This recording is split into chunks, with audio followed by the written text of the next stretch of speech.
probably where to start. Who we are. Who we are.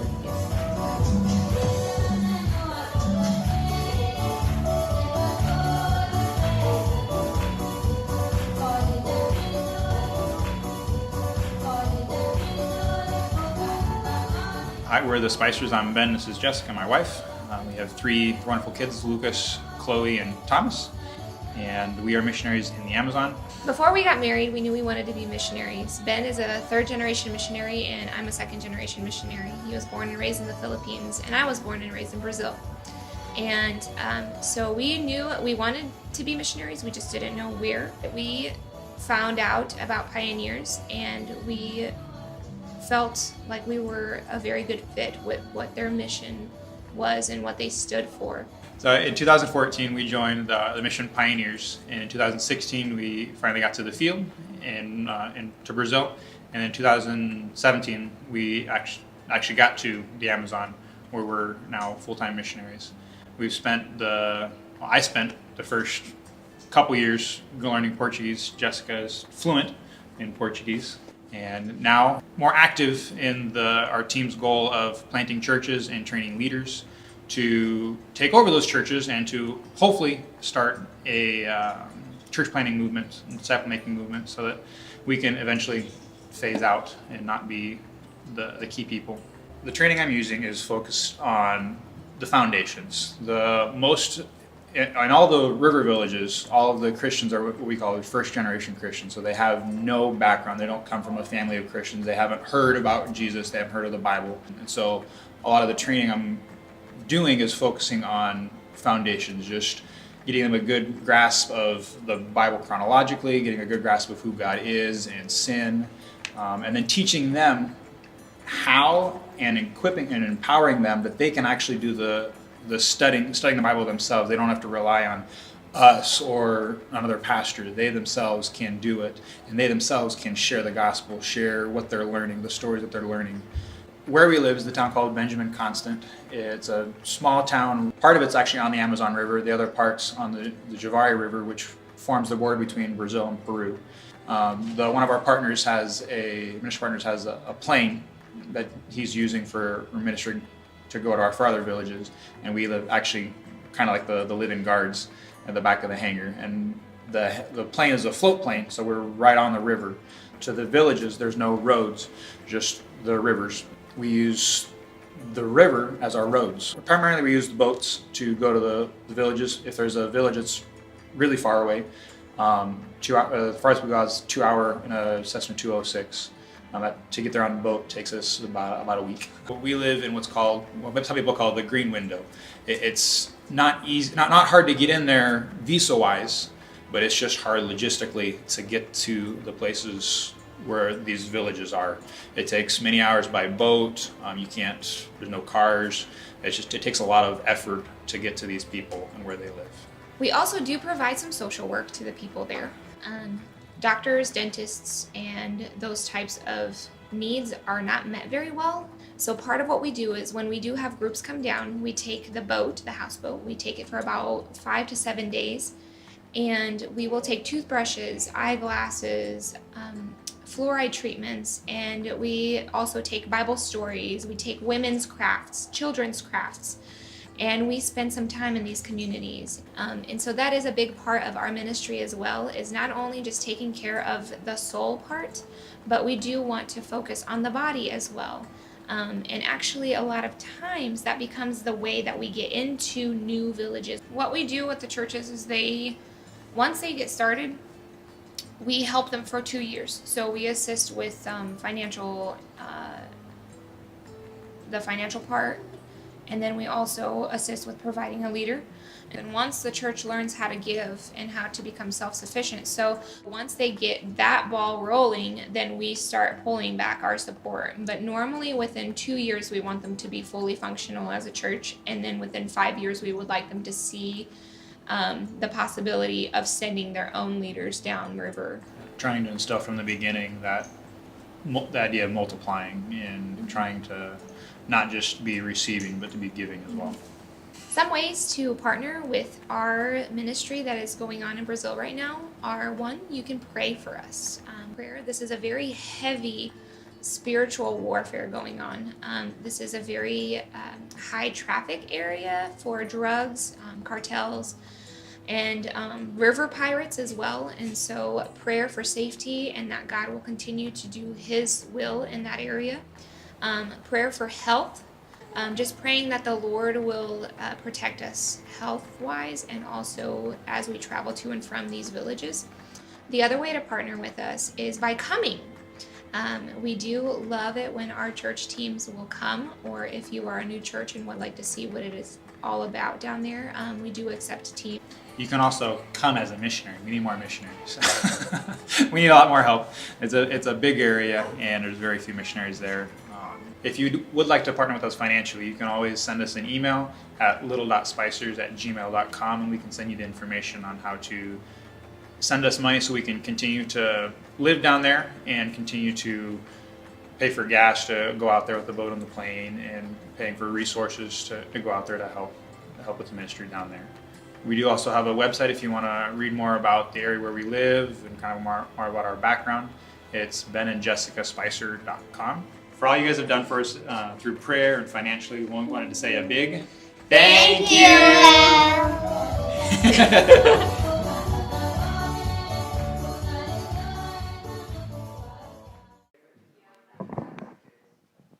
You like mics as much as I do. You guys can stay over there. Do you want to sit in the chair over there, or do you want to sit up here?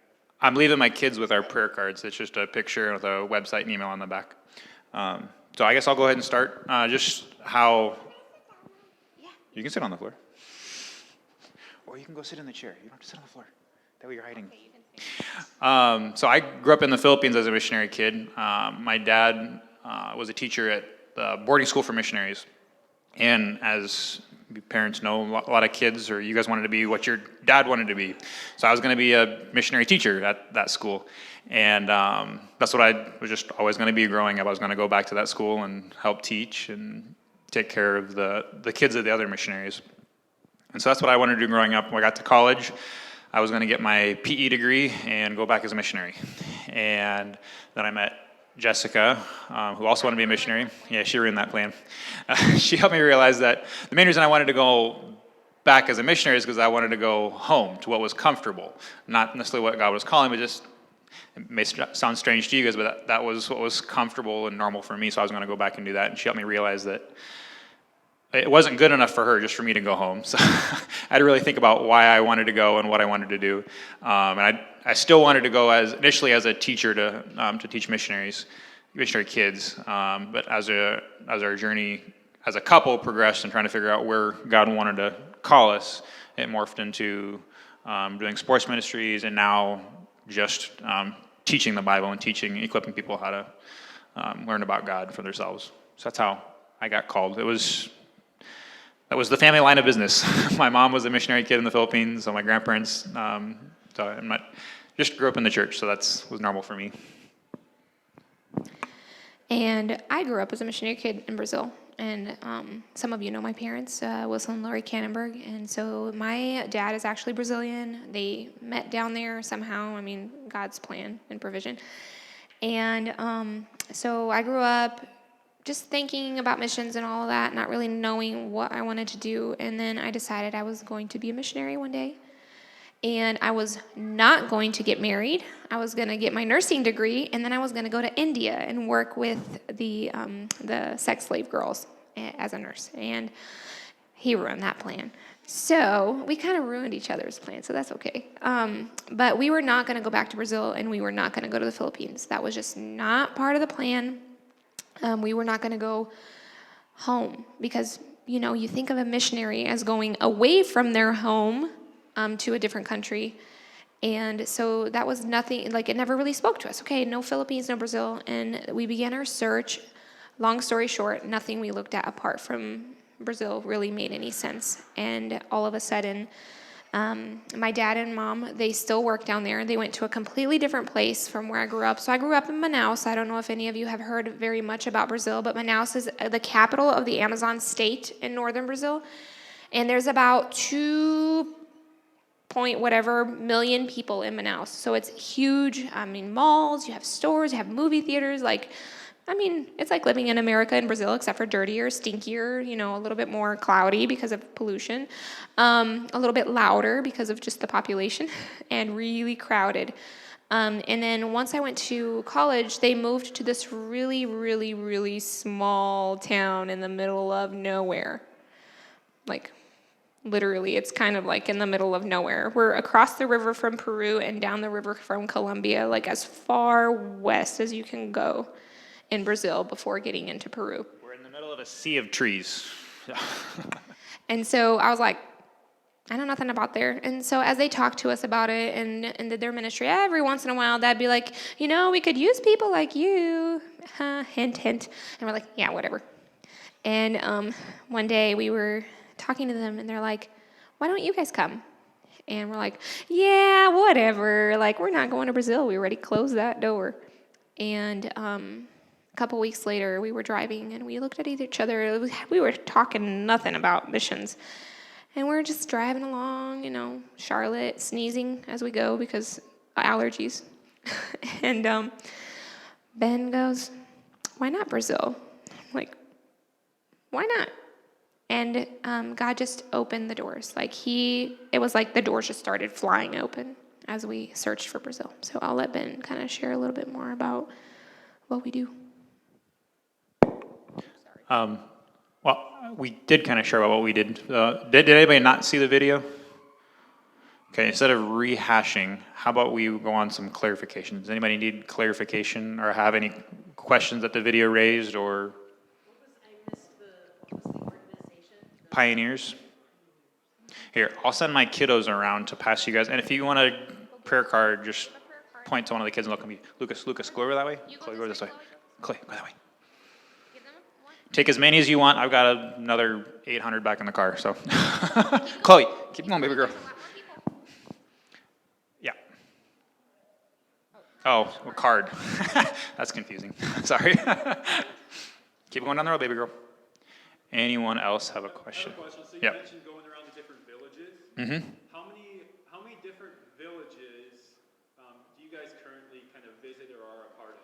So, since Wilson and Lori have arrived there, they've planted 15 or so, close to 15 churches and villages in different villages.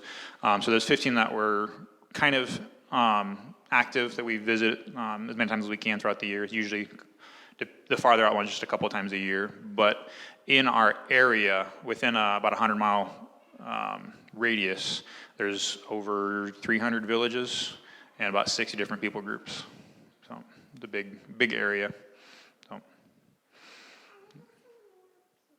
yeah, did you give them all? Did you go to ones in the back? Yeah. Oh, okay. Good job. All right. Okay, Oh, good job. Chloe, one more over there. Right there. Oh, question. Maybe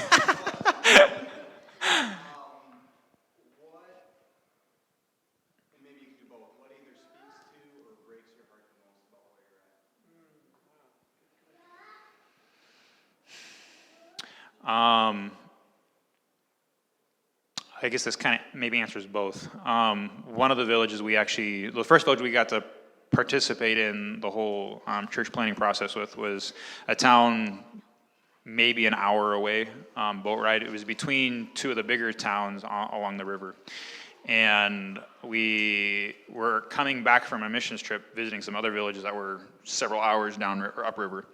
And we just decided to pull off and stop at this village that we had never stopped at. And we're talking with them, and so along the Amazon you have your river villages, which are either Brazilians or Peruvians that aren't indigenous, and then you have your indigenous tribal groups.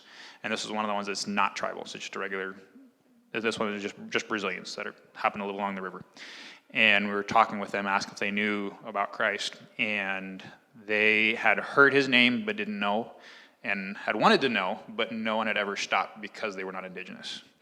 And our town, the town we live in, Benjamin, Wisconsin, there's maybe 30 churches that are really small and very immature spiritually. So there's a big ministry there, but it's almost heartbreaking.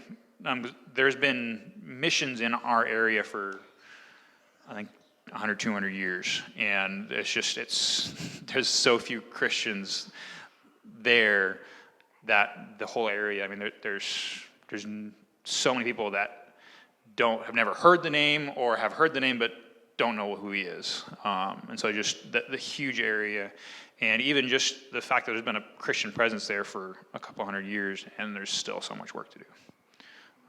So yeah. Yeah. What would you guys say is like the biggest obstacle that you face in either reaching more people, like more villages, Mhm. and then on a more micro level, like what's the biggest obstacle that people have as native to Brazil that keeps them from receiving Christ as salvation? Good answer. Okay, so we'll first address the second question. So the biggest obstacle for them to receiving Christ is they're, as we shared in the video, they're all first-generation believers, so they don't really know. They haven't had like the family talking about it or people around them that has been living the life, of a believer. And so part of the obstacle is just them, one, not understanding that they're sinners. And so it's like, why do I need this? Like, what's the point? Why do I need Jesus? And along those lines, they don't fully understand the idea of forgiveness. So, like, how do you explain salvation when they don't have a basic understanding of forgiveness? So it's very, when you think about David, how, like, somebody came over and stole your sheep, you'd go and steal it back, or if they killed your sheep, you killed theirs, that sort of thing. So it's kind of like the law of the land. We don't really have good police and all of that stuff. And so they all take their matters into their own hands. And so the idea of forgiveness, of being like, oh, you came and you stole all these things from me, you're indebted to me for life. Like, there is no going back. But then for them to understand, like, they are sinners, and so, like, I do need to extend grace to them in that. So that's a little bit of what it is. So we have to teach them first what forgiveness even is, to be able to teach them why they need forgiveness and that they're sinners. And so they do need that community with God. And then the second one is the barrier to get to places. Depending on where the river is, whether it's low. So sometimes if it's too low, we can't get in. So, or you get into a certain point and you're walking in the mud for like miles until you get to the place you're going, because the river does go up and down about 60 feet every year. So every 6 months, it goes down 60 feet and then it goes up 60 feet. And so, so that's part of it. And then also the availability of a boat and the finances to be able to go to these places. So we would love to go more often. So once or twice a month minimum, we wanted to be out. But when it's just us, like us and then my parents, who are part of our team, there are actually our team leaders, which is really amazing. By the way, my parents have been in the Amazon area for about 30 out of their 35 plus years of ministry. They've been working in the Amazon itself.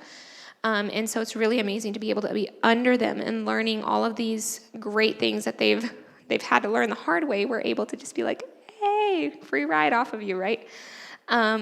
So to get to these places, we need gas. We need a boat, that's running. And so that takes a mechanic and making sure that all of these things are running. And then the other thing is we don't have enough people. There are 200 villages on one river and 200 villages on another river. Like, we are the two of us and the two of them, and that's it. And so if we were going to be going all the time, we would be gone all the time. So, or Ben would be gone all the time, because I'm not, I don't trust my kids enough to say, don't get up on the rail, if not you're going to fall off the boat, and them actually listen and obey, because they're little sinners that have not been saved by grace yet. And so, in that, I would never see my husband if we went out as much as we would need to be able to visit all these people, or we would just be gone all the time and never be, in one steady place for our kids. So we need more workers, and obviously we're trying to raise a little bit of our support to be able to go more often. Does that answer? When you say go, you mean go from your home, which is down there? Yes. Yes. So we live in Benjamin Constant, And we are based out of there. So our goal isn't to live in one tribe and like evangelize the 150 maybe people in this one village.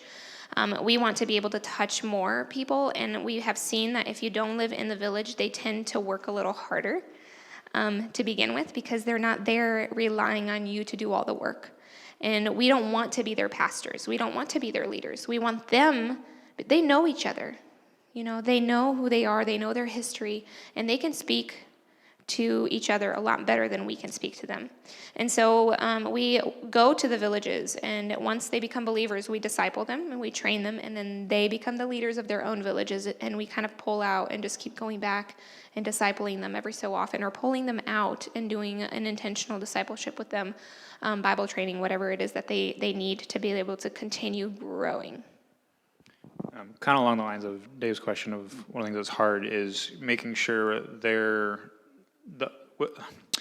back up. The previous history of missions in that area has been the white or the foreigner coming in and being solely in charge of the spiritual growth, solely in charge of the teaching, and everybody's reliant on them. They need them. They can't do it themselves. Almost to the point of like you would think of like a Catholic church where only the Pope can read the Bible and teach. So really trying to get around that of instilling, like I said in the video, instilling them the mindset, empowering them that they can do it, and making sure they're not reliant on us. So trying to find ways of going out there and starting it without them relying on us. So yeah. I'm pretty ignorant of the missionary way of life. What's it like raising, teaching your kids?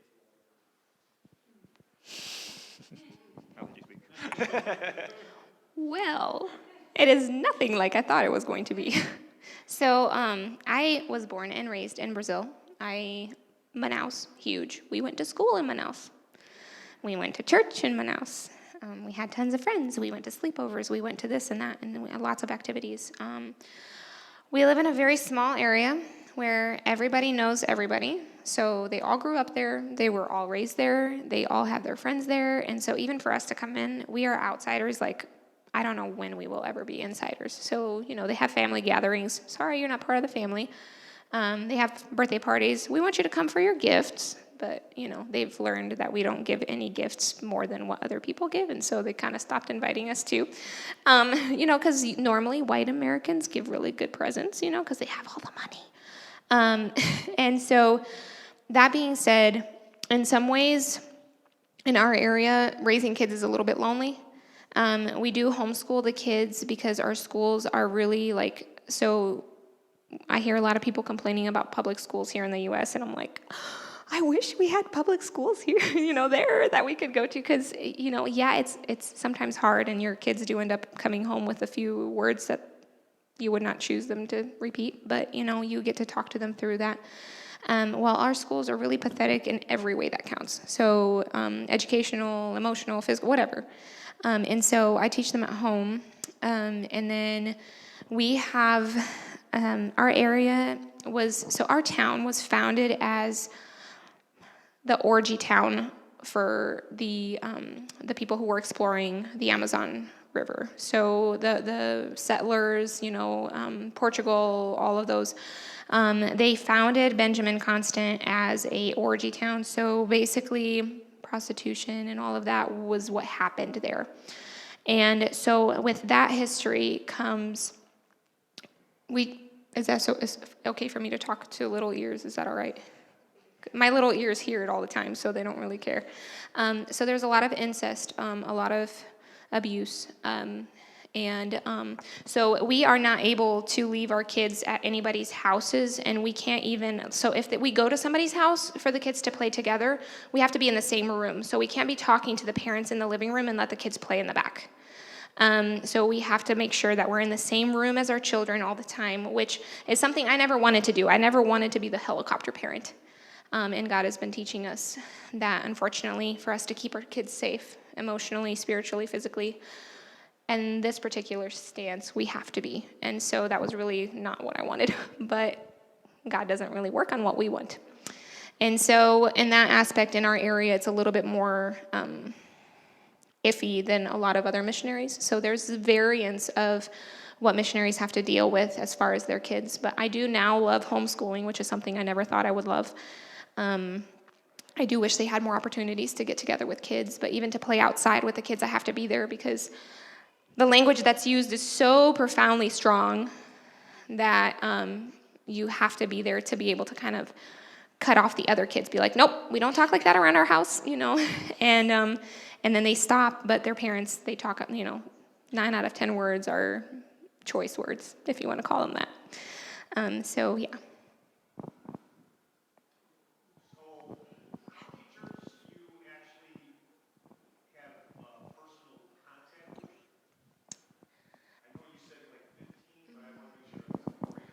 Chloe, let go. So we have 15 outside, and then we do help a lot of the churches within the town as well. Whatever church we go to, we become involved, right away. And then if they feel like they need a little bit of assistance with like how to do their Sunday school service for their kids and all of that stuff, we do try to be available as much as we can to them, but empowering them so we don't go and do it.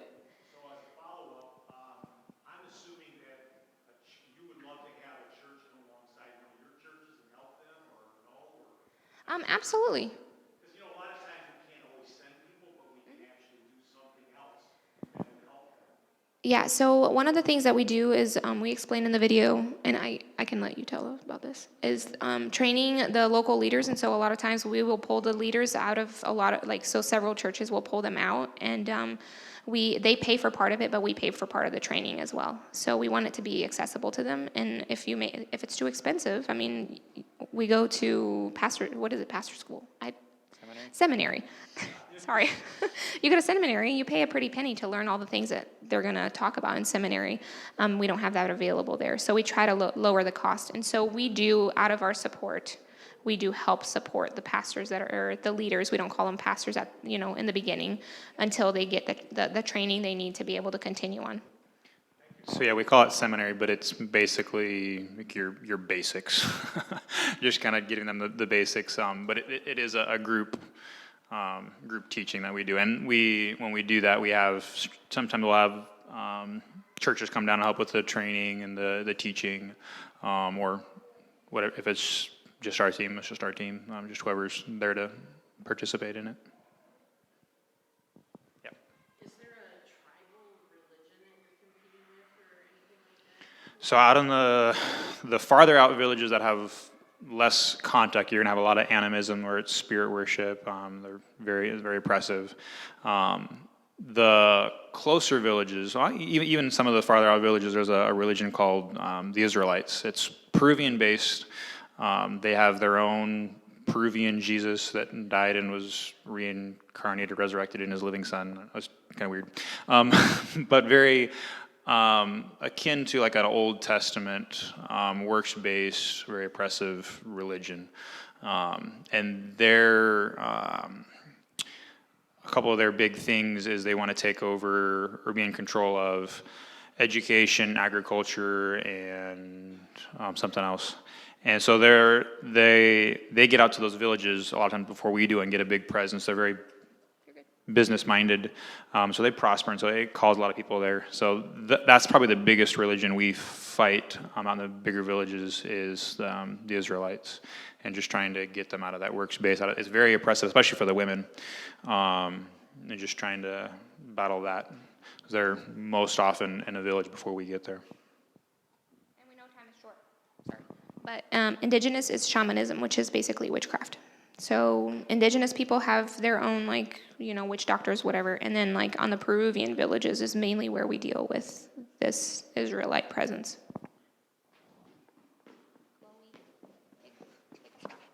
I know that time is basically up. So if anybody has, one more... Okay. Whoever needs to leave, y'all, or we will not be offended. So one of the reasons we like to, we are trying to kind of do this is we're trying to build, in a sense, a culture in our church of a mindset of, in America we have a mindset of looking within ourselves and we just kind of in our bubble, and we kind of lose sight of what God is doing in the world. How would you speak to, in a a church, in a sense, a typical American church, and how we can go about changing our culture in our church to help our people to start to partner and focus on what God is doing outside of ourselves. Kind of a tough question. I'll let him answer most of it, but one of the things that I feel like I'm also American, so I can speak to this. That in America that we do a lot is we think that every church should be like our church.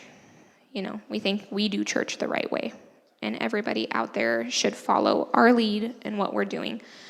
And one of the things we really don't want to do is tell people who are now starting a church in Brazil, you need to praise the way I praise. We need to start with praise, and then we pray, and then we have our stuff, and then we talk about the Bible. There is no such thing as that. And so a lot of times you go to an indigenous church that's just playing, that's thriving, and they have 3 to 4 hour long services. Or they'll start their praise time at 3 a.m. and go all the way until 10 a.m. that night and go to bed, or 10 p.m., sorry. Night, dark. So from dusk to dawn.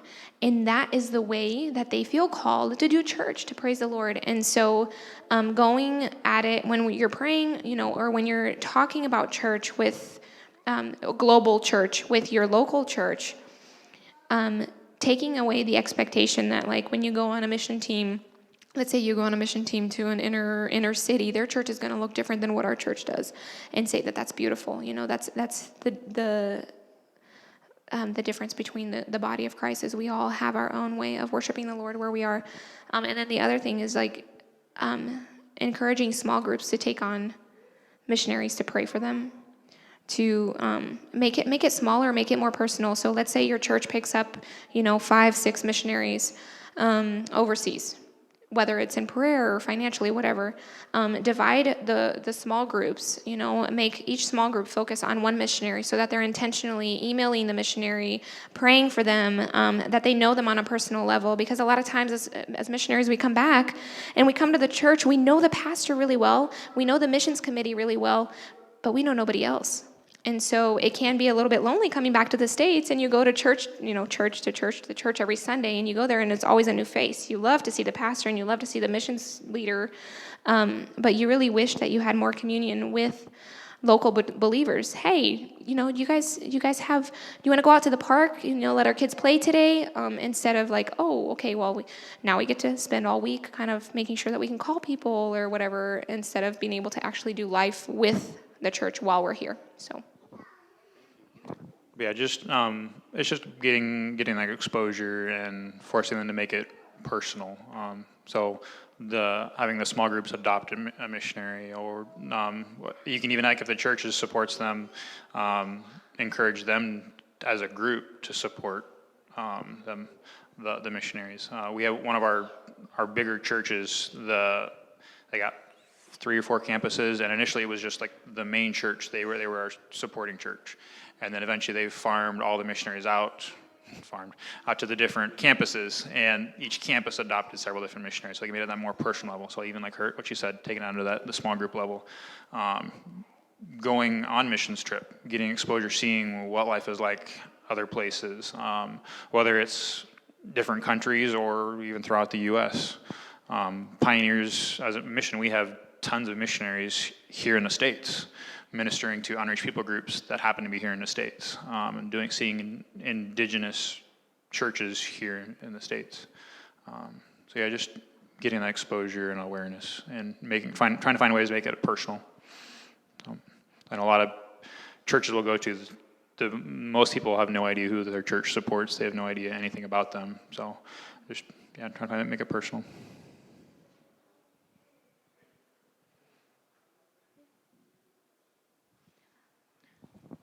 We, as missionaries, would like to pray for you guys as a church in this walk that you are taking. So if you wouldn't mind a little moment of prayer that we may, say over you guys. Got voluntold. Let's pray. Father, thank you for the time to get together. Thank you for Crosspoint and their heart for missions as they're walking on this journey of expanding their horizons and expanding their view and taking personal the Great Commission, realizing that we have our neighborhood and our community that we're supposed to reach, our Jerusalem, but there's also the Judea, Milwaukee, there's Wisconsin, there's the U.S., and then there's all the other almost 200 countries in the world, and the several thousands of people groups that are out there that still need your name. Most haven't heard your name. Some have heard but have no idea who you are, or have heard a twisted version of you. Going back to the sermon, that they may have heard the name, but Satan's twisted it, and so it's a lie. It's not you. Help them walk this journey to teach, disciple this congregation for your heart. Thank you for the heart of people here as they try to lead and encourage the rest of the church to go wherever it is you want them to go, whether it's to the Amazon where we are or somewhere else. There's tons of places, tons of people groups that need help. And guide them as they discern not what's good, but what's best for them and what you're calling them to do. It's not an easy task. I know. I remember for us, just trying to figure out where you wanted us to go. There was tons of opportunity, tons of need, but where are you calling? Where you called us? Just trying to figure out what you're calling them to do as a church, as small groups, as individuals. Just bless them. And give them your heart for the nations. In Jesus' name, amen.